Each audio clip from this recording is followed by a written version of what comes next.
Welcome to the Brett Davis Podcast. Well, hello. It's the third show for tonight. It's a record amount of shows that we're doing because we're trying to get who I think are the best candidates running for their positions in San Diego. Very honored to have Barbara Avalos, somebody that I've known for a long time and I've followed and have watched, who really cares about the community and is a former Sweetwater graduate in San Diego, in National City. Right, excuse me. I don't want to get anybody upset. I didn't mean to say Chula Vista, so you got to excuse me. I'm a Spartan, and I don't want to step on any toes in this interview, so you know the rivalry. Right, and I'm a Red Devil. Well, I'm not going to say a word about that. I'm glad you're here. How long have you been involved with politics? Actually, I've been involved for 12, maybe 13 years, even before I became a board member in National City. I was a president of the Integrity Charter School when it first started on Palm Avenue. Mm-hmm. And then I went on to the National City District. So being from National City, you live in National City too, right? All of my life, I lived in National City. So you live in National City. You graduated from Sweetwater. Yes, I did. Where did you go to college? Actually, I didn't go to college. I received a scholarship from the high school to send me to beauty college. Okay. And then I went to beauty college in Chula Vista, which was called James Hall College of Beauty. Okay. And I started doing hair. I graduated from there, got my license, started working at the Grecian Goddess in Bonita, which was a very prestigious place to work. Is that Lupe and Rudy Tanos? No, they were on 3rd Avenue in Chula Vista. Okay. But then they moved on over to the Grecian I remember Goddess. My history of my roots. Yeah, you really do. I don't have any more roots, but I do remember. So you care about National City. I find that a lot of the people that are involved with politics in National City do care about the city. What do you think separates National City from all the other cities in San Diego? Well, I'll tell you something. National City is a very small city. It's a small community where we all know each other. You know, we all went to school together. We're still together, and we care about one another. It's just like a village that takes care of a family. That's what I looked at it like that. National City took care of their family, their parents, and everybody else who was included at that time because we were so close-knitted. And that makes a big difference in any other community. Because you're known and because you've lived there and you're so involved with the city, why did you decide to go into politics and not stay in the industries that you've been involved with? Well, the thing is that I was very instrumental in raising my grandchildren. And doing that, I got involved with the grammar schools. And I became a PTA, school site council. And also I would go every morning before I even went to work to help with the schools. And that got me into knowing what was really going on with the schools. And then I got a visit from Michelle Krug and Mr. Francisco Sevilla saying, you know what, you've been involved with the schools for so long. I think you would be a good candidate for the school board in National City. And I was a little, worried about that, but I did run the first time and I did lose. But meeting Mr. Juan Vargas, he encouraged me to continue to run again because he said that he also lost his first race, but he won the second time. Well, it's because he stood on street corners holding signs. Yes. And he was probably if I'm not mistaken, I have some people here that can correct me. Was he one of the first politicians in San Diego that did that, or did Ron Morrison do that first? Well, probably both of them. Yes. And but Juan was very successful at doing that. Absolutely. Yes. And he said he encouraged me to continue running. He says, if you run again, you're going to win. So he gave me that inspiration. Good for him. You know what? I'm going to do it. Well, Juan Vargas has been entrenched in South Bay politics for forever. He was a city councilman in San Diego was it the San Ysidro area that was his district, if I'm not mistaken? Actually, it was in San Diego. He lived in San Diego. Right. Okay. He's been very involved and he knows San Diego and South Bay. I mean, he's been around forever and he keeps winning because he's very popular. People like him. But he was very instrumental in you going forward. Yes, he was very instrumental. And ever since I did win, he has always endorsed me and he's always given me the best advice that he could ever give me. Very nice. So I highly respect him for that. And he endorsed me again in this campaign also. Well, it says a lot about you too, because people do know you. Getting endorsements like from Vargas, Who else is endorsing you for your campaign? Well, right now is a little bit hard to get any of the other politicians to endorse because, as Lorena Gonzalez said, if the unions don't endorse you, don't ask us for endorsements. So it went along with the unions endorsing you. So I didn't really ask any other big politicians to endorse me, but I did ask a lot of the community members, which I thought was very important because they still live there in National City. And those are the people that I've asked for endorsements. Well, that's the bloodline of any Yes. city, is the leaders, the people that are in the trenches. How has National City changed in the last 4 years in your mind? Well, to me, What's the difference? actually, to me, I don't see a lot of difference because I still feel that I'm from the West Side. Okay. And that's where I was born and raised there, right in front of Kimball School, right next to St. Anthony's Catholic Church. I used to go to that church, by the way. Yeah. And Father Campos was one of the first ones there. You know, I was raised on that street. On Harding?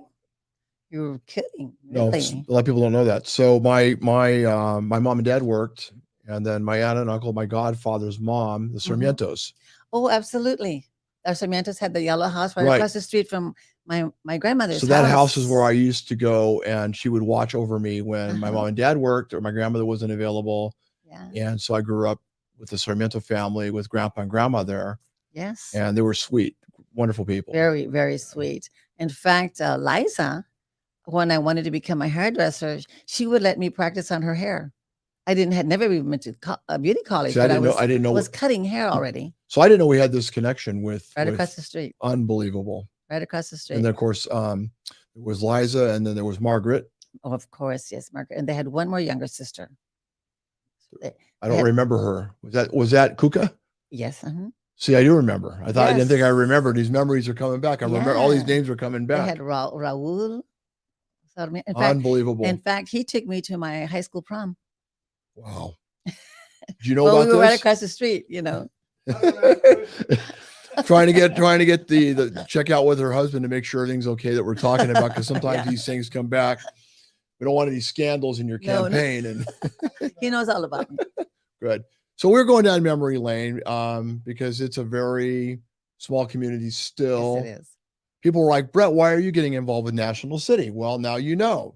Some of you didn't know about this. I don't even think Ron Morrison even knew it. Maybe he did. Ron knows a lot of stuff. But I care about National City because I do have some history there in the past. Yes. And I've always loved the city.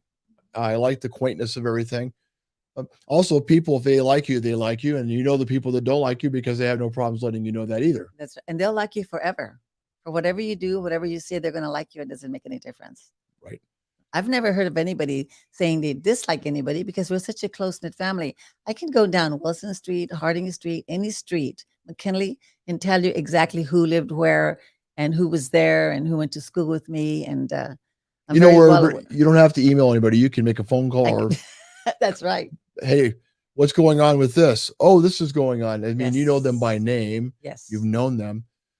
So what are your goals when if you're reelected, first of all, which I think you're probably going to be, but what are your goals and what you want to achieve this time around? Well, my goals would be that I truly want to communicate with the families simply because of this big issues that we had with COVID. We need to really speak to them and how the children are behaving, and having somebody come at our PTA meetings and having workshops so that they can be aware of what is happening to the children and what can they do to help them. This distant learning was not easy for anyone. Well, I think from what I'm learning, and we're having a second anniversary of our Teachers Academia Awards. We'd love to invite you and your husband as guests. A lot of the teachers have told my wife and I that they had to learn how to teach a different way that they've never had to in their careers. Yes, they did. And it wasn't just, I mean, as it is, it's hard, I would think, to keep students focused in a classroom. I can't even imagine what it would be trying to get them focused at their house, doing whatever they're doing, probably texting and watching TV and doing whatever else they do as kids. But I can't even imagine what it would be like to be in that circumstance. So once you've had a group of students go in this direction, how do you pull them back in?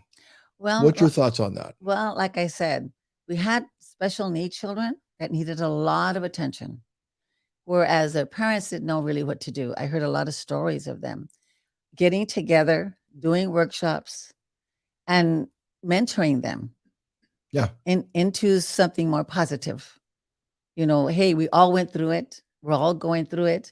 And this is how we're going to bypass it if we all work together. Well, you know, it's interesting. I didn't think about this until right now because you mentioned all this. It's almost like, and I don't want to sound melodramatic, but it almost sounds like we were going through the beginnings of being attacked by a foreign entity that where we had to go to war almost Yes. in a different way. The war was the disease, and we, the people, had to find a way to fight off what attacked us Yes. in a very challenging way with a lot of different opinions because some people believed in the mask, some people didn't believe in the mask. You know, whatever you do believe, the bottom line is we did adapt. And I just wish I had the foresight to have invested in Zoom. You're Because nobody absolutely ever right. imagined we would have ended up doing. I mean, I think we all knew eventually we would be using more multimedia type things for communication, but Zoom really took off, didn't it? Yes, it did. I think that we have to do reprogramming everybody. Right? And I think one of the things is that going back to basics now.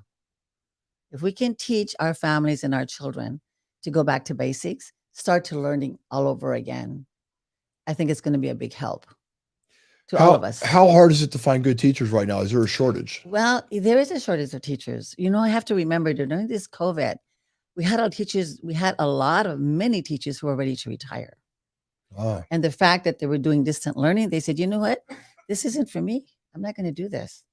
I can retire sooner than what I thought. And then we get all these new teachers who weren't even used to all this, didn't know the children, didn't know the parents, having to start all over again, which is very difficult. And I do feel bad for the new educators right now that we have.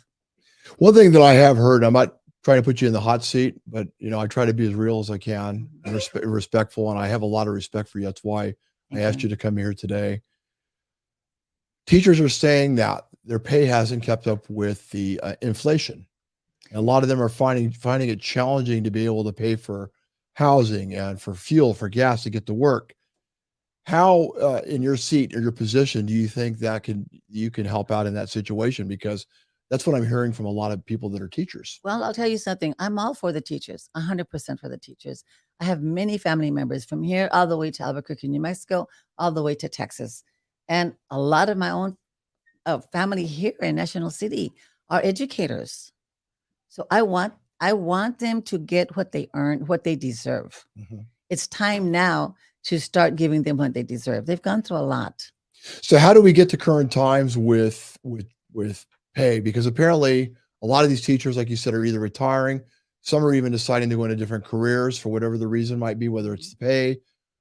I have no idea because, by the way, my mother was involved with education for years, and she did teach night school and all that. But I've been around teachers and educators my whole life.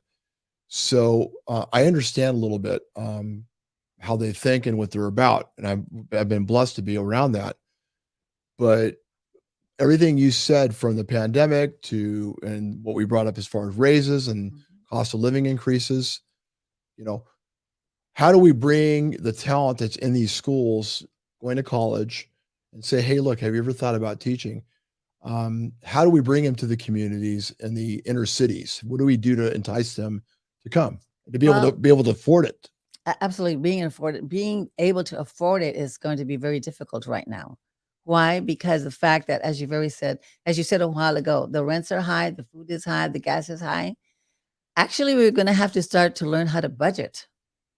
If we don't learn how to budget, we're not going to have anything. So do you think that's a lot of the problems too? I think that people are not budgeting. And even all of us, we're still used to going to the store. One of the things that I taught my grandchildren as I was raising them is look at something when you're at the store and do you want it? Or do you need it? Or do you want it? Mm-hmm. And that is one of the things that I taught 5 of my grandchildren. And I'm glad I'm not around you all the time. Because, as it is, I love Oreos, and I know I probably don't need them, but I do want them. I love a good Oreo, but And I'll say to them, they're grown up already. My oldest is 33 and my youngest granddaughter is 26, wow. the one that I raised them on my own. And they still go by that. I says, go home, think about it. Do you need it or do you just want it because you want an extra pair of shoes or because you want this name brand purse or something? Just do with what you have now. Learn to budget and be careful what you're doing and spending. My grandmother used to always say, stretch your money, make it Absolutely. last. Yes. And with the current times, I have, children myself, we have expenses. I mean, things happen. Yes. I have to tell you that even today I was talking to a good friend and he said, have you revisited your budget? And I says, not in a while. He said, it's going to get really bumpy. He says, you might want to consider re-looking at your budget. He says, because things are going to be challenging in the next year to 2 years. You may want to revisit it. But it's funny that you bring this up now Yes. because I heard that earlier today. Mhm. And I don't disagree with it. I think a good budget is, and schools are based on budgets Absolutely. and Yes, teachers, they of are. course.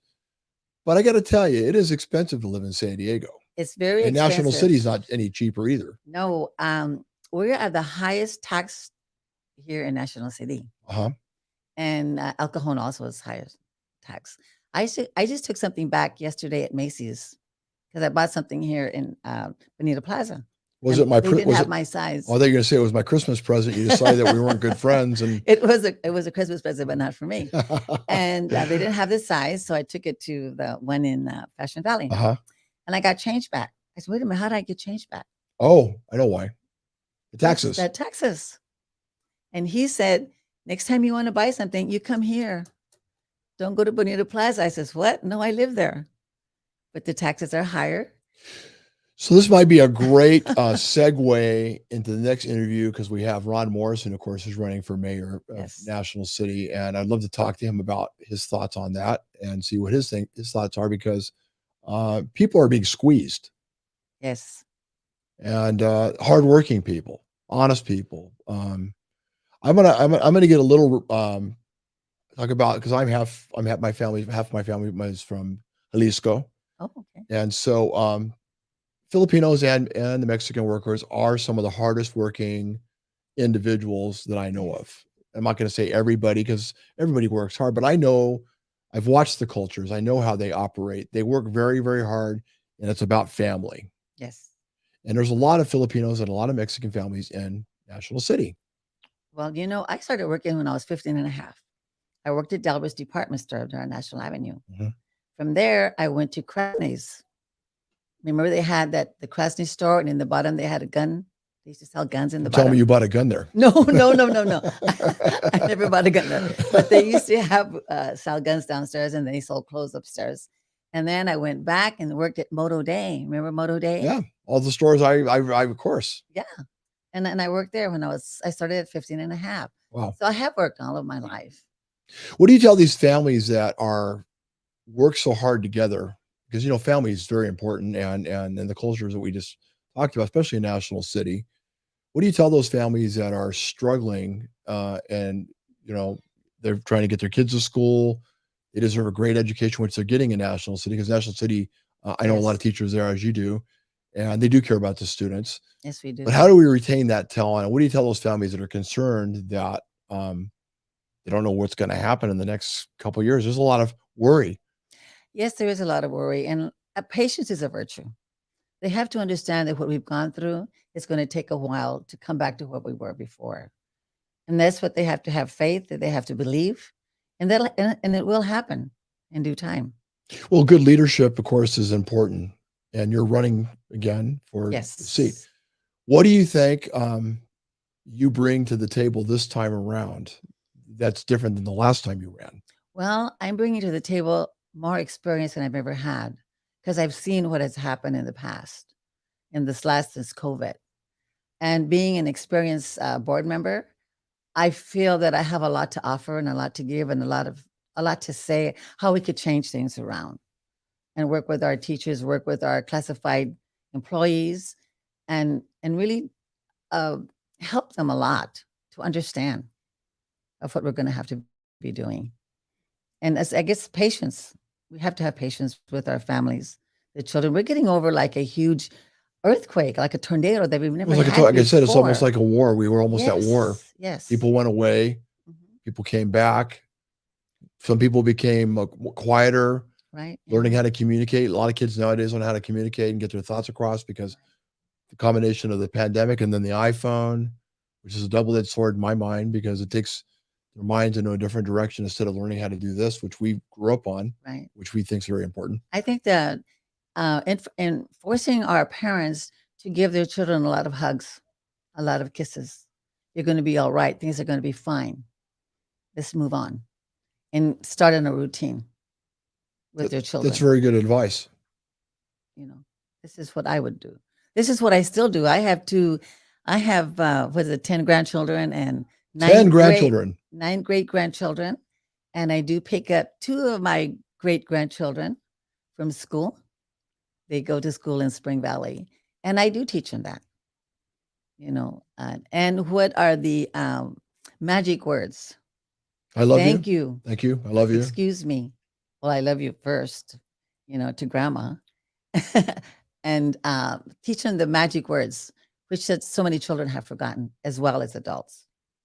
So that comes from the parents too, right? Because Yes. the parents are probably so worn out that they forget to do the basic things because they are exhausted too, right? Exactly.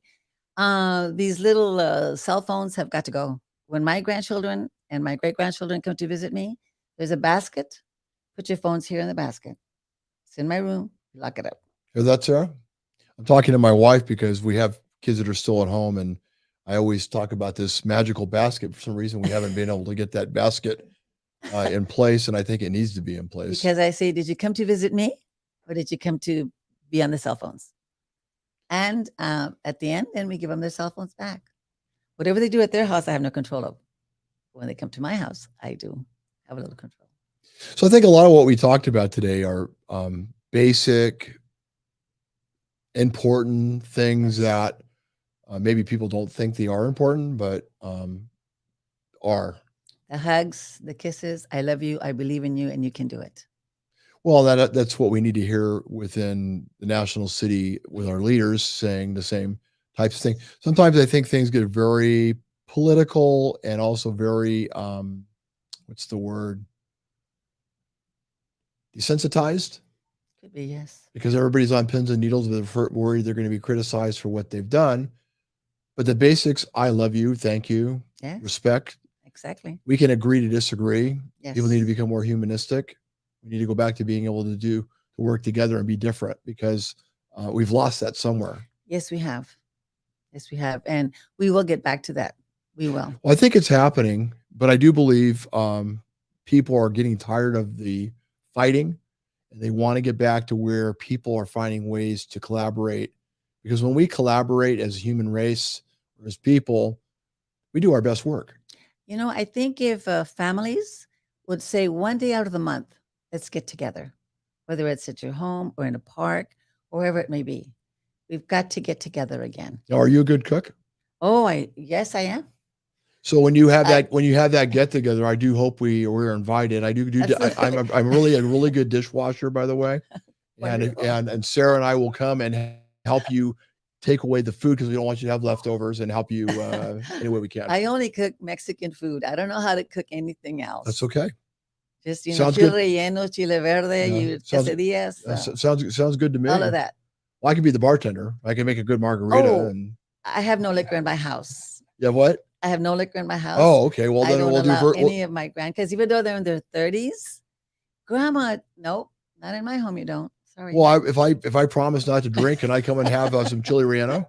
Yeah. Okay, there you go.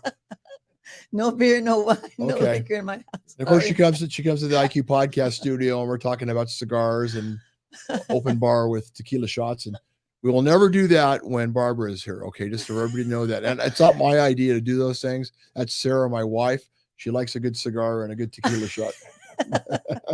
In their home, when they're in their 30s, they can do what they want. When they come to my home, there's rules. Well, I appreciate you being here. Thank you so much. I want everybody to know that we just started to do this year an endorsement of what we believe. We have no reasons. I may get some heat from some people on what I believe or what I think, but I don't care because I'm older now and That's just the way it goes. So we think Barbara Avalos would be a perfect candidate for running for the school board in National City. I know she'll do good. She has a lot of integrity. She's always been a good person. She's solid. She's dependable, and she makes a good chili relleno, from what I hear. I do. So those things count. Remember her name at the polls, of course, and we thank you for being here. Your Thank busy you. schedule. Thank you very much. I feel honored to be here and that you've asked me. I really do. Well, we were very selective. We only picked a handful of people this year, but you're somebody that's resonated and somebody that I respect, and I think really does care about the community of National Yes, I City. do. I have a passion for. I love National City. People used to say I wouldn't know how to act if I went out of the city limits, and they're probably right. Well, thank you Because that is my home. Thank you for continuing to do your work, and it is important, and it's hard to find good candidates nowadays that care, and you really authentically care. You're rooted in that community in National City, and thank you. Thank you very much. Thank you so much. Okay, everybody, getting ready for the wrap up, final show with Ron Morrison coming up. We're going to be taking a break. I want to thank my sponsors, Attorney King, for his support, Sequan Casino Spa and Resort, IB Fitness, and last but not least, Bonafiqueta, the Garage. They have 4 restaurants in San Diego, very authentic Italian food, but not authentic Mexican food. We know where we can get that at. Everybody take care and be nice, and we'll talk soon. Bye-bye.